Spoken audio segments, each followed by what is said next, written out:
Thank you, Bob, and to all of you for such a warm welcome and the opportunity to be here. I was actually here for a conference of another partner organization, City Year, that President Clinton has had such a vital role in helping to grow and support just a year or so ago.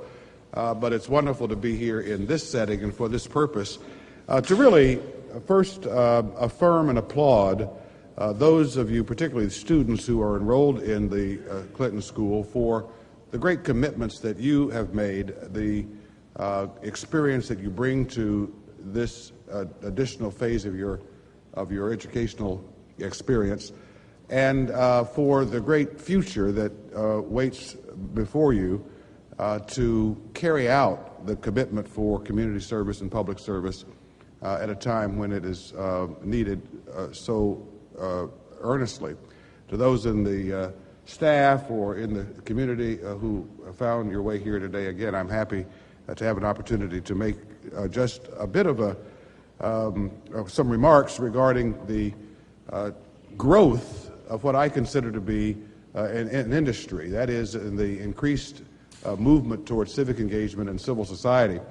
I also am close to home. I was raised in Tulsa, and Little Rock was always sort of within our sphere of proximity. We thought of Dallas and St. Louis and Kansas City as the big cities. Little Rock, I guess, was more like Tulsa in size and character, but I feel very much at home in this part of the country. And Bob and I were chatting a bit on the drive from the airport about some of first of all, the similarity of our background, and Bob certainly is to be commended for his own stellar career in service, a tremendous asset for this school and a tremendous example of the power of service. But in addition, some of the early influences in my life which have made the idea of service so fundamental to who I am as a person, and certainly that started with my mother. She went home to be with the Lord in January, this past January, at 102 years old. She was vital to the end, playing Scrabble. They called her the Barracuda because she would chew you up and spit you out. My parents were 46 when I was born. I was the last of 8 children, thankfully. Their first child was stillborn when they first conceived. Doctors told them they could have no more kids, so they had one every 3 years for the next 24 years, out of spite, I guess. She was visiting me when I was in graduate school in California, and she was always so proud of the fact that she birthed this little boy at 46, and she made reference yet again to the waitress who was waiting on us there in the restaurant. She said, "Yeah, I had him when I was 46," and the waitress said, "Oh, I forgot to take my pill." And she went running off into the next room. But one of my mother's great influences was the primacy and the importance of service as a value. She was one who did not coin but used the phrase, I think often attributed to Marion Wright Edelman, another of my great heroes, that service is the price we pay for our room and board on earth. And that certainly was my parents' influence. That we understood that to whom much is given, much is required, and that it was not sufficient for us to be healthy and well-clothed and well-housed, but that our meaning was derived in part from our willingness to make an investment in the well-being of others. And so that was sort of a part of my early training and who I was as a person. I had an early interest in the ministry. I was raised in a little community outside of Tulsa, in fact, a little community called Alsuma, a stereotypical southern town, about 500 people, half black, half white, divided by a railroad track that went through the center of the community, 3 little country stores, and a country school where my mother, before integration, taught 3 grades simultaneously. Each row of students was a class. She taught me in grades 1 and 2 before the schools were integrated and we were bused up the street to the larger country and consolidated school.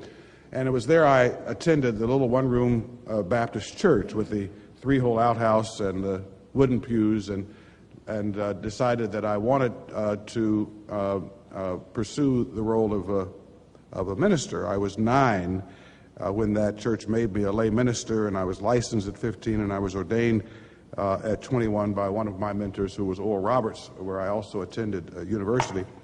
And I had the life-changing experience to get a phone call while I was in graduate school in Berkeley, California. And I know the oxymoron of going from Oral Roberts to Berkeley in 1970. But it was received a phone call from my father, who was in business in Tulsa, who was ready to retire, and for whatever reason felt that I, among the 8 children, was the one who should come and assume the reins of the family business. He called me and said, "Come home or I'm going to give it away," talking about the family business. And I found my way back to Tulsa, and after 10 years decided I had enjoyed that about as much as I could stand it. It was time to do something else, and got involved in higher education in Texas, and decided that through the encouragement of a friend that I should go to Washington. Many people ask, how did I have to come to the Points of Light Foundation? And my simple one-word answer is providence. Because after spending 8 months going after a presidential appointment in the first Bush White House, and getting the appointment finally, even though I did not know him, nor was I a Republican, but I spent a long period of time accessing the people that I knew who knew him, and went to run a program called the White House Initiative on Historically Black Colleges and Universities. And no sooner had I got the call, this idea of Points of Light was announced, long before there was a Points of Light Foundation, but simply the idea of conferring an award on an ordinary person who was doing extraordinary things was born. And I knew in my gut that that was what I wanted to do. And not knowing that 2.5 years later, I would have an opportunity to come to the foundation first as chief operating officer and then as its CEO. A lot of stories that I can tell you. And what we provided in the way of a handout here, and sometime hopefully you'll have an opportunity to take a look at sort of a timeline of what we felt to be some of the important developments in the growth of the community service movement in America. And because this was done for the Points of Light constituency, you will find many of the highlighted activities and developments from the vantage point of that particular organization, while at the same time recognizing the important role that President Clinton's inauguration of the AmeriCorps program provided. But one of the stories that this audience might appreciate, you know, it is legend that the outgoing president makes a personal request of the incoming president. And in fact, when former President Bush was leaving the White House, and when the wives had the ceremonial tea and the exchange or provision of the keys to the White House and all that, George Bush said to Bill Clinton, "Take care of my Points of Light." And Bill Clinton and Mrs. Clinton said, "Yes, we love the concept, and we are happy to do so." And in fact, they were extremely receptive and warm and supportive throughout their term in office. We did have a bit of a challenge in getting through what I call the Carvel factor, because there were some around the president who felt that he should not make any sort of lasting embrace of a predecessor's program. And when Eli Siegel, Nancy Rubin, and others who were charged with the responsibility of helping to give birth to the AmeriCorps program, we spent a lot of time with them, helping them to understand, first of all, that we were nonpartisan, and second, that elements of our campaign to grow the quantity and the quality of service could serve as a useful partner for their own efforts. And in fact, we were able to establish that point. We had ended up with a great relationship with Eli, and felt that he was a great patriot and that he made a tremendous contribution to the civic life of America.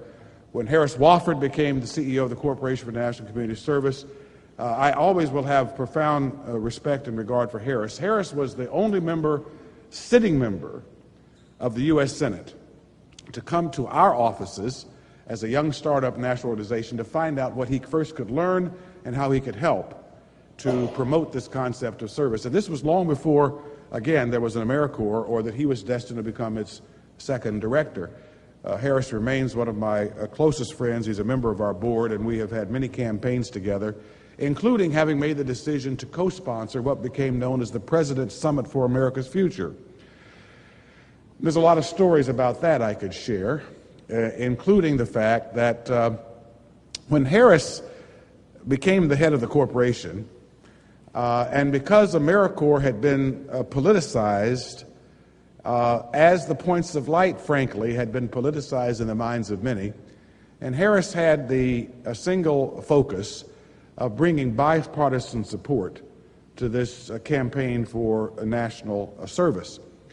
And George Romney, many of you will recall, had been the Michigan governor, the head of the car company in Michigan,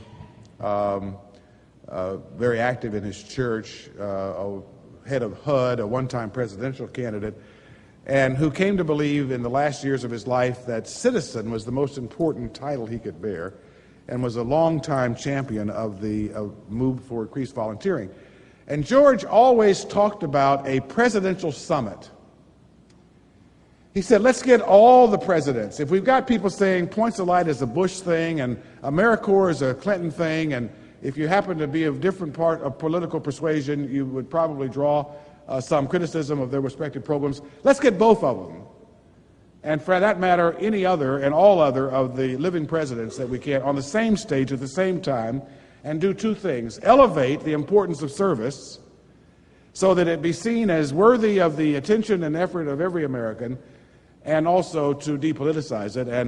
And George talked about this idea incessantly, and so much so that when people saw him coming, they knew it was going to be the part of his conversation, and their eyes sort of would glaze over, because there had never been anyone to seriously embrace this idea until Harris Wofford. And shortly after he was named the CEO of the Corporation for National Service, I introduced him to George. I knew what George would do. And he said, Harris, we ought to get all the presidents together. And Harris said, it's a wonderful idea. And he said to George Romney and to me, if you get Bush, I'll get Clinton, and we'll put on this event. And sure enough, through the driving force of Harris Wofford and what we were able to contribute, because President Clinton warmly embraced the idea, we were able to sponsor a historic event. We recruited Colin Powell to become the chairman of the summit, and that led to the later creation of another great national organization, America's Promise. We had a large range of a number of governors, Hollywood personalities from Oprah and John Travolta and Brooke Shields and others.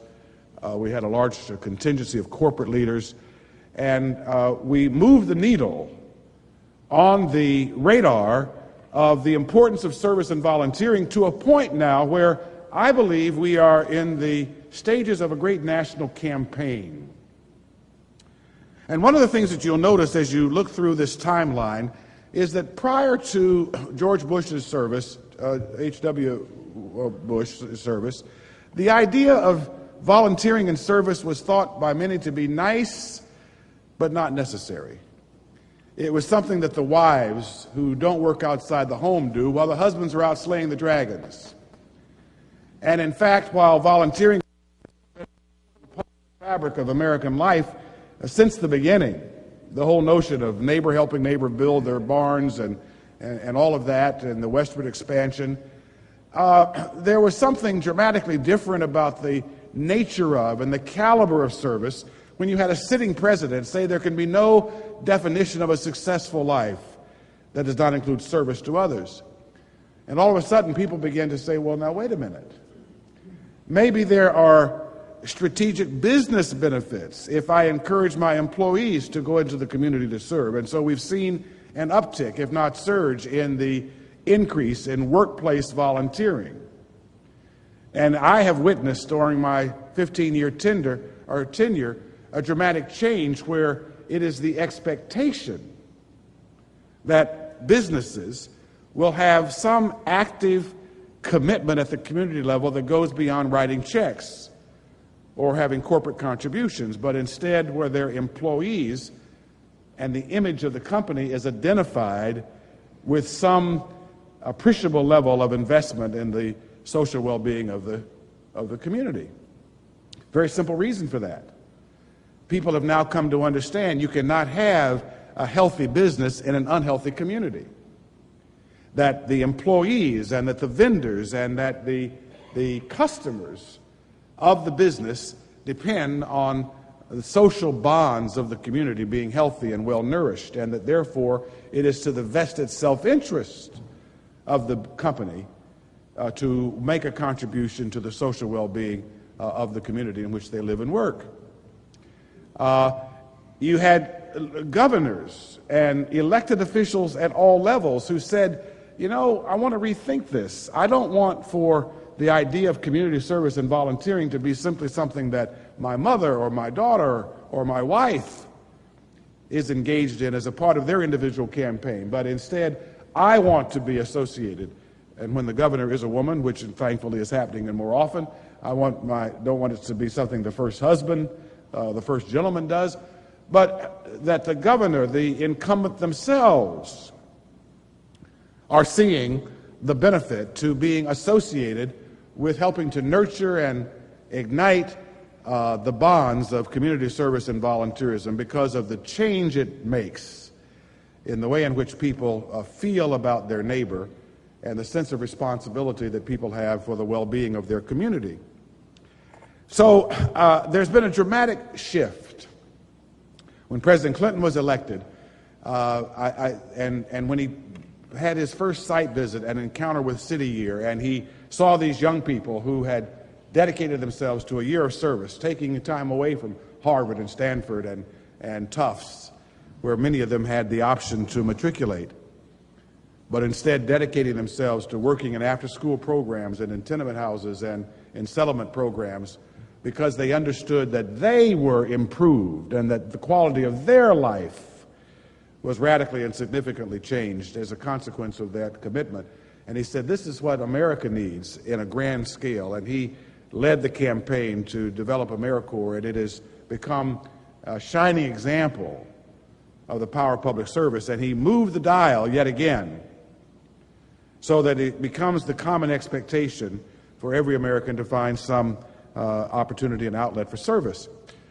So you are well indoctrinated on both the role of leadership that this particular president has made to this area, and what I'm saying is that even now with the current president, helping to change and grow the culture of service has become a hallmark of his domestic agenda. But let me, if I may, in a few moments that remain before we perhaps have some questions and answers, or perhaps the telling of a few more stories, set the context. One of my great mentors, and someone that I think has in his own way helped to change the way people think about the importance of service, is John Gardner. John Gardner had passed just a couple of years ago. He was known as the Dean of Leadership, among other things. He was the founder of Common Cause, the founder of the independent sector, and favored the Points of Light Foundation not long after I became its CEO, when speaking to one of our national audiences, said that the Points of Light Foundation is the keeper of the American spirit. And in fact, I was musing over papers getting ready for my trip here, and I came across the memorial program for John Gardner that I had the opportunity to attend. And Brian O'Connell, who had been the head of the independent sector, was asked by John Gardner to come and be its first CEO, gave the eulogy, and he prepared such an eloquent and thoughtful reflection on Gardner. And I want to make one quote, actually two brief quotations from that eulogy, as a way of stepping back a moment away from the political realm. Sitting President Bush, a sitting President Clinton, with their respective programs, a sitting President Bush, who started Freedom Corps, the current president, and think about sort of the influence that made that leadership so appropriate for this time. John Gardner said, I keep running into highly capable potential leaders all over this country who literally never give a thought to the well-being of their community. And I keep wondering who gave them permission to stand aside. I'm asking you, he said, to issue a wake-up call to those people, a bugle call right in their ear. And I want you to tell them that this nation could die of comfortable indifference to the problems that only citizens can solve. Tell them that, John said. He was telling us all through his writing of the American experiment, which is still unfolding and still fragile, that upholding the democratic compact is now all the more up to us. And another very brief but powerful phrase which will always be identified with John Gardner, and those of us who adopt his philosophy and exemplify it through our own commitments at the community level. John said, freedom and responsibility, liberty and duty. That's the deal. That's the deal. There's an old Celtic saying that says, we warm ourselves by fires we did not dig. We drink from wells we did not, or we warm ourselves by fires we did not build. We drink from wells we did not dig. We are beneficiaries of the sacrifices and the commitments and the good deeds of service that others have provided before us, and it is our responsibility to carry on in that same spirit. There's an old Irish proverb that says, it is in the shelter of each other that the people live. I'm reminded every day the choices that you and I as average Americans face in either embracing or turning aside from this unction. The great tragedy in Lancaster, Pennsylvania, this deranged young man going into a one-room schoolhouse and killing 5 innocent young girls and wounding 5 others, one of whom has since died. And reading of the tragedy and imagining the sense of loss in this community that had purposefully walled themselves off from this sort of lunacy, becoming all too familiar in burgs and neighborhoods around the country. And reading the Washington Post about this tragedy on the plane here today, the words of family members and community members being interviewed about their sense of loss, talking about their dependence and reliance on one another. And the beautiful thing coming out of that story was even the English, as they are known, the non-Amish in the community, have such a sense of empathy with those who they know to be peaceful and loving individuals, finding ways to embrace them, to support them, and reminding me of the power of that proverb that it is in the shelter of each other that the people live. And I think that those of you who have made the powerful choice to attend this wonderful institution and to familiarize yourself with the legacy of Bill Clinton and the admonition to go into the community to serve, you and I must tell the story that one of the greatest questions of our generation is, whose responsibility is it? In the face of debilitating poverty and illiteracy and teenage pregnancy and violence and all of the pathologies that we are all too familiar with at the community level, whose responsibility is it to introduce light and life and meaning and joy into the lives of those who, but for us, will find themselves perennially on the outside looking in? And the answer to that question is that every single individual must raise their hand and say, it is mine. And I may not be able to do great things, but I can do one thing which has the effect of bridging the chasms which divide. I had the experience of, had 2 little stories which I think, again, illustrate the work that we have cut out for ourselves to remind people of this question of personal responsibility. Some years ago, I opened up my home to a young student who happened to be from Japan in a foreign exchange program where they spent the summer in Washington, and they lived with the local family, and then they worked in another nonprofit organization. And this young man was a studious and courteous and bright young man. And I lived at that time not far from the city, but off the metro line. That's the only civilized way to travel, as Bob and others will tell you in Washington. Take the train rather than fight the traffic of 66 or 495. And so the young man and I would ride the train every day out to our home, my home. And on one occasion, or on those occasions when I had to work late or was traveling, he would take the train himself. He'd take the little shuttle bus from the metro stop to the outside of our subdivision and then walk home a few blocks. And I noticed one day there was a brown paper sack of trash sitting on my front porch. Did not know where it came from. I took it and deposited it in the garbage. 2 days later, it reappeared, another brown paper sack of trash. And this went on for several days until finally I caught the young man in the act of depositing the trash that he had taken upon himself the responsibility of going to the CVS, the local drugstore, buying a pair of latex gloves, and on the 4 or 5 block walk from the metro station to our home, picking up the trash on the side of the road. Without fanfare, without announcement, but seeing that as a guest, a visitor in this home and in this community, and seeing that the carelessness of others littering the street, that he would do something about it. Now, I contrast that with the story of the young man who I have mentored over the years.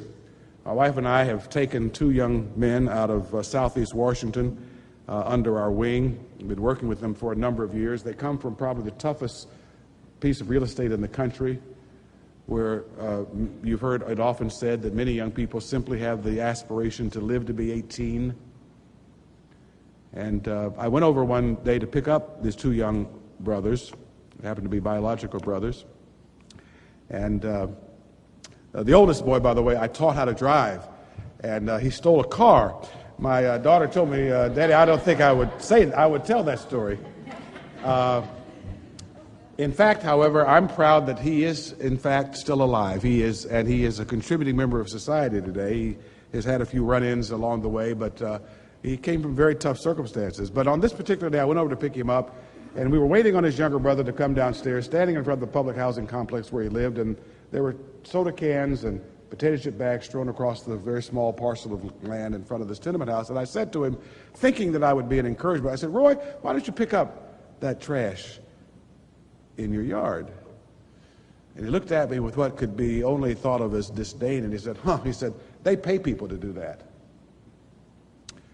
And I thought about the contrast of the mindset and the job that I have, and that those of you who are so inclined to help instruct and by example and by exhortation, that if you want to change things in your own world, it starts with your own willingness to make a contribution, however small, in whatever way, and knowing that perhaps it is the seed of community change. The most important question of our generation: whose responsibility is it to introduce light and life and meaning and joy into the lives of those who, but for us, may find themselves perennially on the outside looking in? Well, it's such a pleasure to be with you. You could probably tell I could go on, but I choose not only accept the opportunity for us to have a bit of a conversation, either about what you see in the way of, or what you question in the way of trends in the service movement, or the impact measures that are becoming an increasing requirement as this growth of volunteering and community service is taking place. Now people want to see what's happening, what are the impact measures to document those changes, or some of the challenges on the horizon, or some of the Washington stories that I'm able and happy to repeat. We'll spend whatever time Bob provides for us to... Well, so 41, Bush said, take care of my points of light. Bill and Hillary said, happy to, and they did. And then when the Clintons left office, they said of 43, the current Bush, take care of my AmeriCorps. And in fact, he has done that, I think, to the surprise of many. Many people, one of the most frequent asked questions that I got when President Clinton was elected was, do you still have a job? Because even though mine was not a government appointment at that point, people's minds, it was so identified with George Bush that people assumed that when he went away, so would this program. And one of the proudest legacies that I leave as I have announced my retirement from the foundation and will serve my tenure through the spring, and my board will search for a successor, is that we have survived through 3 successive administrations, and the foundation's future, we believe, is fixed and secure. And I think that George Bush, the current president, turned from those who would have advised him that this AmeriCorps thing is a Clinton program, or worse yet, it is a Democratic ideal, and that you gain nothing from extending its life. And I think he turned away from that notion, however it may have been framed to him, if it was framed to him. I don't know that it ever was. But he overcame any possible such inclination to understand that this was a right notion. And in fact, what we're now hearing is that there are actually some members of Congress and other influentials in Washington who are saying that every young person ought to either be required for military or public service as a rite of passage. And I think that that question will be raised for years to come, and maybe not in our lifetime, or at least those of us over 50 in the room, but in the lifetime of those who are younger, we may find that to be an American experience, and I believe that would be a good thing. But the point, Bob, is that AmeriCorps has now been warmly embraced by the current president. It has grown in its funding and in the number of slots that are available, and I've been pleased to forge a very great and meaningful partnership with the Corporation for National Community Service that has many manifestations and has become symbolic of a program that began in one presidency and a program that began in another that have found a synergistic existence without regard to partisan politics. Maybe there's another question or observation that I could comment on for the remaining time that we have together. Yes.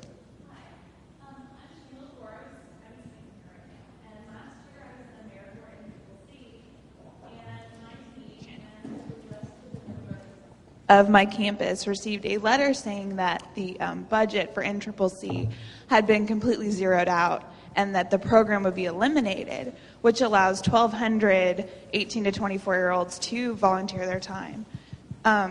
So I just wanted you to speak about why maybe President Bush decided to completely eliminate that program. I can't speak for the president. So I can give you my impression. Now, I think the punchline to that story, was it Shana? I missed your... Shandel? Shandel, I've never heard that. It's I'll remember it, however.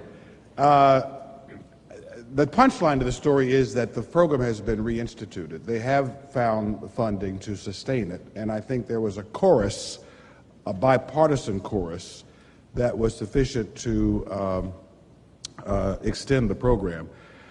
I have heard that one of the rationales that the administration put forward in the budget was that while they were growing the AmeriCorps program in a time of fiscal constraints, that one of the trade-offs was to reduce, if that had happened, to end NCCC, because it was seen, I think, as essentially a niche program in a much larger program of federal subsidy for stipended service. I'm happy and was one of those who joined in the course trying to persuade Congress to extend the program, but I think that it represented no diminution of the administration's support for national service. It was simply a trade-off for the reasons I've mentioned. That's my best assumption to address the question. Any other questions? Yes, sir. Volunteerism is good for everything, in all kinds, but surely there's some better than others. If I volunteer to wash my brother's car so he'll give me a loan, it's a little different than other kinds of things. And obviously the Points of Light Foundation makes awards for spectacular volunteerism. Right. Talk a little bit about the differences and the different... I think it's a very, very good question, and let me come at it from 2 or 3 different vantage points. In the first place, I think that even the inclination, to use your example, a very real example, to do something for someone else that may, in fact, offer a return that benefits me, is not such a bad thing. There is nothing better in a partnership than mutuality.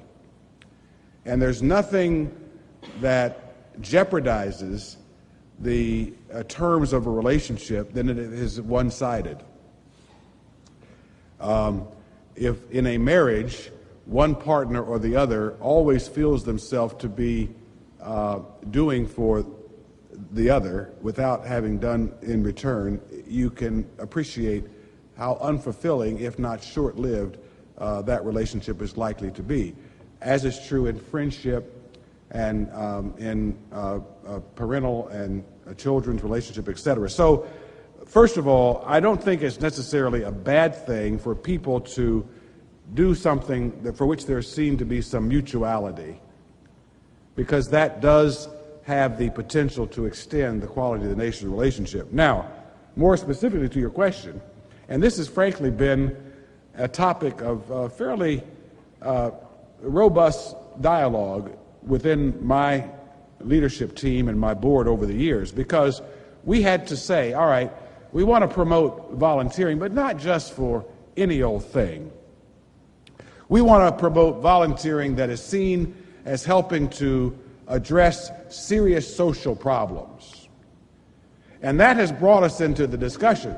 Well, how about America the Beautiful, which emphasizes picking up litter off the street, and is the volunteering, like I made reference of my young foreign student, is that of the same caliber of working as a mentor with a troubled teen who might lose himself to crime or to death without the intercession of a positive role model?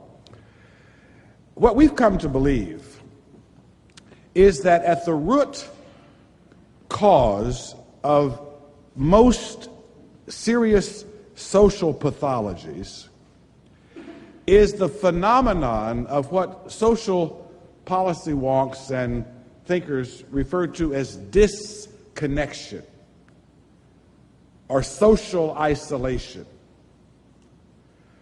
People who are literally cut off from one another and from the redeeming virtues of community. I think, to illustrate this point, of the story of the little boy who was shuttled from foster home to foster home, who looked up into the eyes of the latest social worker who was interviewing him for his next placement, and he said so plaintively, "I ain't nobody's nothing." And I imagine the fate that likely awaits this boy and the millions like him for antisocial and self-destructive behavior, and the drain on the social enterprise if he continues to advance in chronological years without a sense of embrace. I was a part of a panel some weeks ago in Washington, convened by one of the local metropolitan newspapers, on the gang problem. And on the panel were former gang members and social workers and clergymen. And one of the men who had been a reformed gang member and had dedicated his life to trying to steer other young people away from that life said that he had talked recently with one of his young charges who said, "I'd rather be wanted for murder than not wanted at all." And so, getting to the point, the kind of volunteering which has the effect of crossing barriers between people, barriers of race, and God knows we need all the assistance in today's environment that we can to give people a greater sense of comfort, if not affection, at dealing with people from different racial backgrounds. That in many ways we're more segregated today in America than we were during the days of Jim Crow, and that the evidence of a persistent lack of comfort with people who are different from one another persist.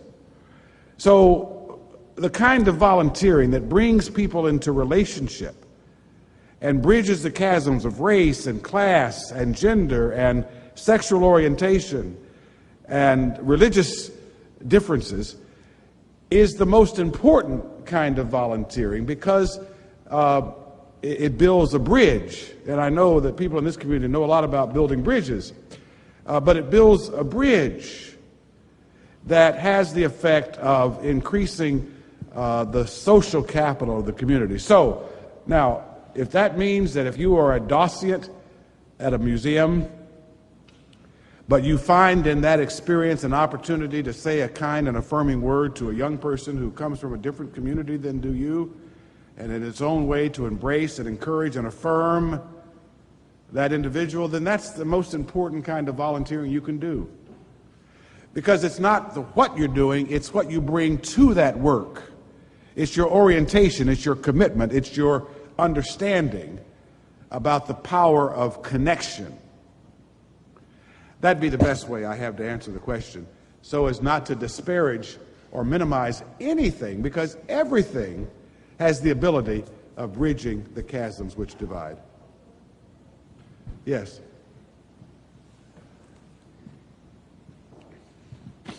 This is, I guess, an obvious follow-up about the disconnectedness issue.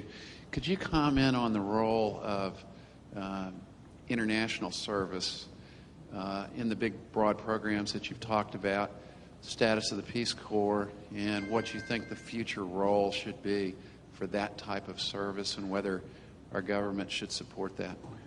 It should grow, and not only the Peace Corps should grow, particularly in this era when there's been such a loss of reputation on the world stage. And I think that, again, without regard to your politics, the simple fact is that many more people think less of us today than perhaps ever before, and there are a lot of reasons for it. So in this era, we need more and more ambassadors of goodwill who are on the ground in troubled spots, in areas of depressed conditions and great need. And so I think that the Peace Corps and other programs like it that are supported through the private sector, not just through the federal budget, should grow. The Points of Light has had the privilege of working in about 60 countries. I came back from the Middle East 2 weeks ago. I was in Dubai. The royal family there and the government is starting a new foundation called the Emirates Foundation. They intend to capitalize it, I'm told, with about $3 billion, which would be sort of spending change for one of the children, I guess. Volunteering is to be one of the areas of focus for the work of that foundation, and they have dubbed the Points of Light as being sort of a one-stop shop to assist them in helping to create and execute a campaign of volunteering. We've been active in the Pacific Rim, in Latin America, in South Africa, in Eastern Europe, and in each of these communities, what Americans do with and for their neighbors is one of the things that is perhaps least understood but most admired and most emulated, even though the experience of service may be seen through a different prism. In Japan, there is no word for volunteering. In most of these communities, there is no concept of neighbor helping neighbor per se, because the government in many instances, has been the provider of all social services and requirements, or the extended family. But again, in short answer, I think we need more, not less, and that needs to take many, many different outlets, the Peace Corps being one, the expansion of other humanitarian relief, the opportunity to provide training, technical assistance, tools, and resources to indigenous populations who seek to improve the quality of life of their communities by encouraging and supporting neighbor helping neighbor and what we would call volunteering and community service. Yes. Hi. Hi. Thank you for being here. Thank you. You briefly mentioned kind of this movement towards measurable impact in the third sector. But a lot of your stories have clearly shown you value these soft outcomes and relationships with individuals. What is the role of the Points of Light Foundation as a large organization in kind of thinking about this trend and keeping balance? Again, a wonderful question. We have much more anecdotal information about the power of connections, about the role and the benefits of service, than we do have hard data about the change that is wrought at the community level. And I think there are reasons for that. Excuse me. Sort of from a philosophical standpoint, and then I have more specific information about the role of evaluation at the Points of Light Foundation. One of our great patrons, an individual of immense wealth, who is one of those who we admire in society because of his commitment to go from success to significance,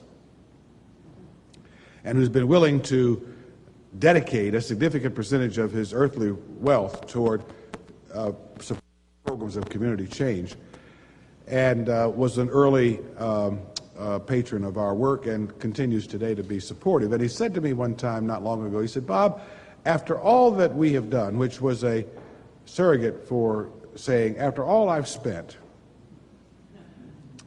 in promoting mentoring and after-school programming and community change in tough neighborhoods, why aren't things better?" And my instinctual response, and yet what now, some years after the fact, I believe was the right response, was to say two things. One, we did not get into this position overnight, and we're not going to get out of it overnight. And second, how much worse would they be if we did not have men and women of goodwill who were extending themselves on behalf of others? Now, here's a very cold reality. I read again in the paper on the plane ride here. This is in the context of a letter to the editor about the violence portrayed in now what is the normal television experience of the American family. And I've seen this in conjunction with similar social commentary about the derogatory influence of rap music and the hip-hop culture in the American experience, or in the role that video games like, what's the one, the killing and the pimping, Grand Theft Auto, when you have now 13-year-olds and 5-year-olds, who had ever heard, even the 20-year-olds in this room, who had heard in prior years about 5-year-olds raping a classmate before the experiences that we are having today in a culture where violence and sexual exploitation and dehumanization have become such a common experience of growing up that there's been a desensitization. And you have now people who are unafraid of going to jail because they find it a badge of courage and honor. And all the experiences that are part of our modern life. How much worse would it be in this environment, in this age, and this mentality of the dehumanization of man if we did not have the kind of programs and outreach that we have today. So that's sort of a philosophical point, and I could go on about this. Let me make one other point. A guy by the name of P.A. Sorokin wrote a book in 1941 called The Crisis of Our Age, and he made this point. He said that the twofold dilemma in the human experience was the dehumanization of and the glorification of man. These seemingly opposite and contradictory influences that were evident even 60 years ago, where on the one hand, man says, we're the king of the hill. There's none greater. We're created a little lower than the angels, and one way to extend that is that whatever I want and that brings me personal satisfaction and joy, by golly, I'll get. Because after all, I am glorified in my existence, in my creation. And we see so many different manifestations and byproducts of this thinking. And at the same time, the dehumanization of man, where today in certain communities, probably not just in major metropolitan areas of this country or other parts of the world, but in this community, your life is worth about the price of a pair of tennis shoes or a North Face jacket. Or worse than that, the sense of respect that a young man or increasingly a young woman demands. And how often are we finding what used to be schoolyard fights becoming homicides because someone felt they were dissed at a party? Someone stepped on their shoe or they looked a different way at their girlfriend. Well, how valuable or unvaluable has the human life become? All right? So, to those of us who say, or those who want impact measures and who want to document change that's been wrought through service and volunteering, we have a tremendous tide to war against in this increasingly materialistic and nihilistic and technologically based world where the human connections are being frayed. Cal Thomas said after the dreaded Columbine incident some years ago that teenagers today are connected to the internet but disconnected from one another. Things are bad, but how much worse would they be? Now, after having said all that, we have made a pronounced priority on evaluation. We have 3 PhDs on our staff who do nothing but research and evaluation. Every proposal we write has an evaluation component. We've even gone to the point of selling evaluation services to others. We just did a program for IBM evaluating their worldwide volunteer program. We've done evaluation programs for the International Girl Scouts, for the state of Nevada, and we are becoming experts in documenting community change through community service because we believe that funders and stakeholders and government officials will increasingly demand metrics that justify the investment. But it's an uphill battle. How much worse would things become were we not doing what we were doing? How are we doing on clock? We have about one more question. 2 more, Faye. Hi. My name is Marisela Garcia. I'm a student in the 2nd class. In my previous life, I'm the director of an after-school program where we were able to bring 2 AmeriCorps teams to work with our kids. One thing that shocked our families was that people from outside of our area, outside of our state, from across the country, were interested and would come in and care to work with their kids on the things that they needed help with. Can you talk about the role that education plays in creating the culture of service among young people and how we can better implement that in schools? Well, we are big proponents of service learning. I'll give a commercial plug, by the way. Maybe I've had a few others sort of hidden in my comments, but we are releasing a remake of the Sister Sledge song, We Are Family. You go to a website, We Are Family 2006. Are you smiling? Did you bet I was going to do that? Did you know about this? I got to find out what brought that smile because it looked familiar. But Sister Sledge did a song. We are. You know the song? Well, we're doing a remake, sort of a la We Are the World, and some of the top recording talent in the country today have contributed to this number. And it's Chris Brown, it's Sierra, it's Christina Milan, it's Ray J, it's Life Jennings. I didn't know any of these people, by the way, before I started this. I did know Mary Mary and Branford Marsalis and B.B. Winans and Patti LaBelle and George Clinton, who were also on it. And it's a wonderful, very contemporary, upbeat version of the song. There's 9 other tracks on the CD, and there's a DVD, a behind-the-scenes DVD, where all of these artists are being interviewed and talking about the importance of volunteering, the importance of giving back to the community, the importance of remembering the victims of Katrina, because we're selling the product to raise money to continue to provide services to families affected by the storms of the Southland. And there's a Thomas Kincaid poster that goes along with the 2 other products. One of our big pushes is to get teachers and adult supervisors to use particularly the DVD to motivate students in the classroom to also get involved in service, because we think that they can find, those who are already doing it can find validation in their musical stars and heroes, and those who have not thought about it may say, well, you know, if Chris Brown or Sierra is doing it, maybe I better give some thought to it. It's another way of saying that the classroom is a most important platform for nurturing and exemplifying the value and the practice of service. It's just as important as companies and businesses promoting workplace volunteering, because people will see the things that we support with our programming and our money must be important.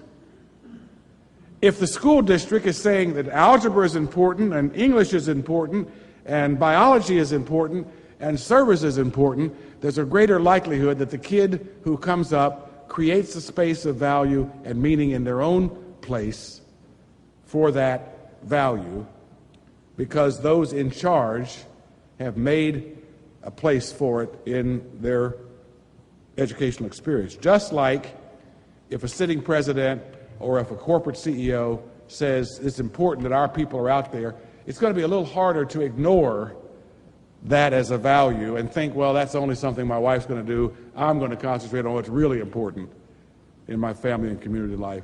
So the short answer is it's most important, and we are trying to do things in our own way to emphasize service learning in its value and its practice. And those who are interested, go to our website, pointsoflight.org or wearefamily2006.com, and learn more about this particular initiative. And we'd love to have your school district, your business, this school to be engaged with the 30 other national organizations like Junior Achievement, like the YMCA, like Boys and Girls Club, like the National Urban League, that are helping to promote this project through their networks. We're sharing the money, and we're getting the word out that we are family. As Dr. King used to say, we are inextricably bound to one another. And hopefully you'll find meaning in that tool.